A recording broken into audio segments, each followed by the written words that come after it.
Hello student, आज हम कक्षा 9वीं हिंदी व्याकरण में उपसर्ग का अध्ययन करेंगे। उपसर्ग की परिभाषा: जो शब्दांश अन्य शब्दों से पूर्व यानी पहले जुड़कर उनके अर्थ में परिवर्तन ला देते हैं उन्हें हम उपसर्ग कहते हैं। यानी किसी शब्द से पहले लगकर उसके अर्थ को परिवर्तन कर देते हैं उन्हें हम उपसर्ग कहते हैं। उपसर्ग शब्द का निर्माण दो शब्दों उप प्लस सर्ग के योग से हुआ है। उप का अर्थ होता है निकट या पहले और सर्ग का अर्थ होता है जुड़ना। इस प्रकार उपसर्ग शब्द से पूर्व में जुड़कर नया शब्द बनता है। जैसे आगमन शब्द में आ उपसर्ग है और गमन शब्द है। नेक्स्ट टॉपिक हमारा है उपसर्ग के भेद। उपसर्ग के 4 भेद होते हैं: संस्कृत उपसर्ग, हिंदी उपसर्ग, उर्दू उपसर्ग व उपसर्ग की तरफ प्रयुक्त अव्यय। फर्स्ट हमारा है संस्कृत उपसर्ग। प्र उपसर्ग जिसका अर्थ होता है आगे या अधिक।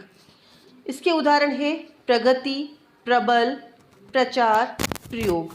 यानी प्र प्लस गति यानी दोनों को जोड़ने पर प्रगति शब्द बनता है।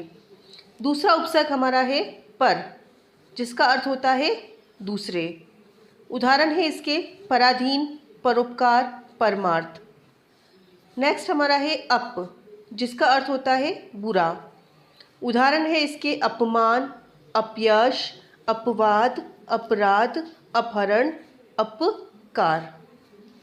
अगला हमारा उपसर्ग है अव जिसका अर्थ होता है नीचे या बुरा।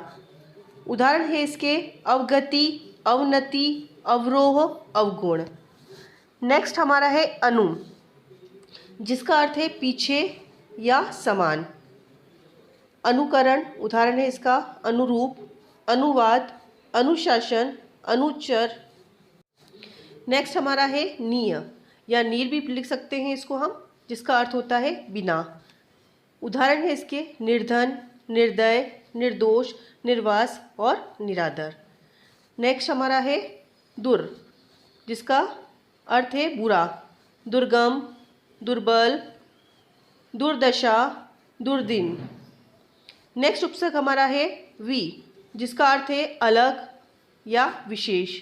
इसके उदाहरण है वियोग, विनाश, विमल, विज्ञ। नेक्स्ट उपसर्ग है आ का अर्थ है तक या से लेकर। उदाहरण है इसके आजीवन, आजन्म, आसन्न। नेक्स्ट उपसर्ग है नी जिसका अर्थ है अभाव या विशेष। उदाहरण है इसके निवारण, नियुक्त और निषेध। नेक्स्ट उपसर्ग है हमारा अधि, अर्थ है इसका ऊपर या श्रेष्ठ। उदाहरण है इसके अधिकार, अधिराज, अधिपति और अधिनायक। नेक्स्ट उपसर्ग है हमारा अति जिसका अर्थ है बहुत या ऊपर। उदाहरण है इसके अत्यधिक, अत्याचार, अतिशय और अधिगुण।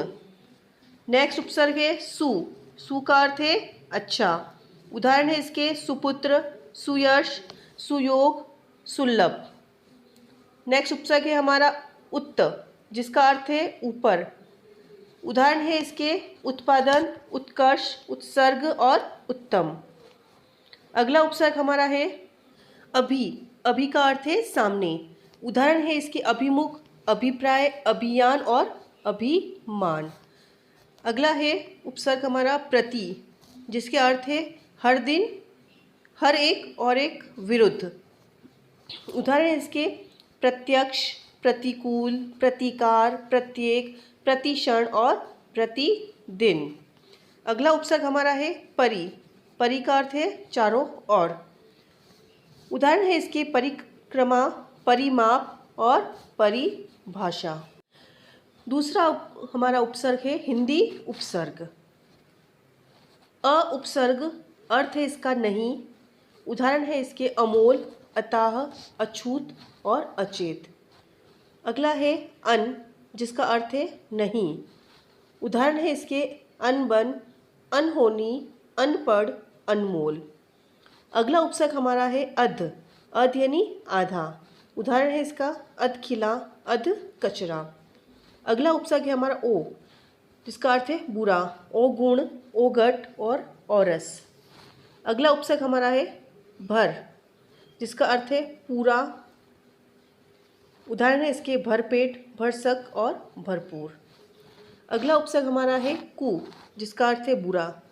उदाहरण है इसके कुरूप, कुठोर, कुजात और कुपाल। अगला उपसर्ग हमारा है नी, जिसका अर्थ है रहित। निडर, निपात, निकम्मा और निराधार। तीसरा उपसर्ग हमारा है उर्दू उपसर्ग। उपसर्ग बे, जिसका अर्थ है बिना। उदाहरण है इसके बेईमान, बेकार, बेरहम, बेशर्म।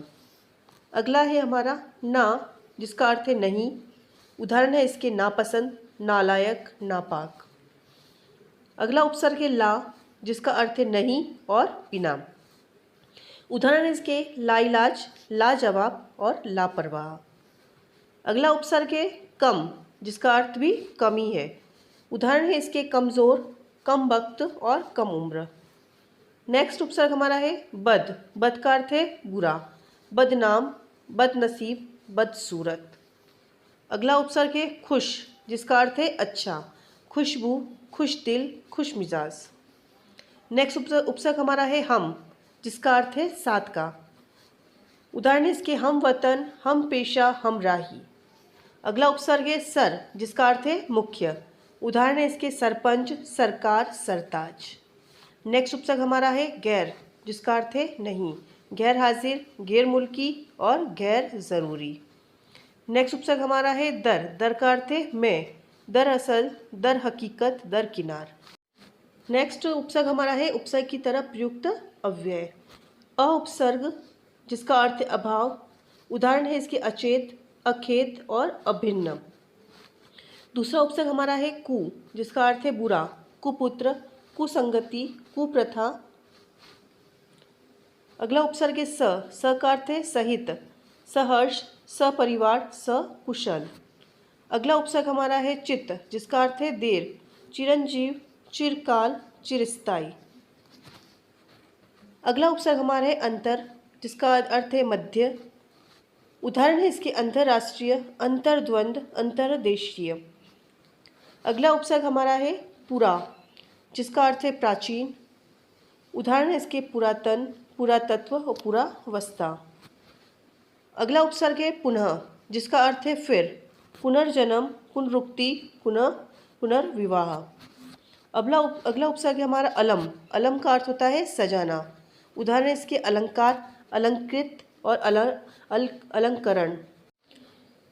इन उपसर्ग को समझते हुए नीचे लिखे प्रश्न का उत्तर अपनी कॉपी में लिखें।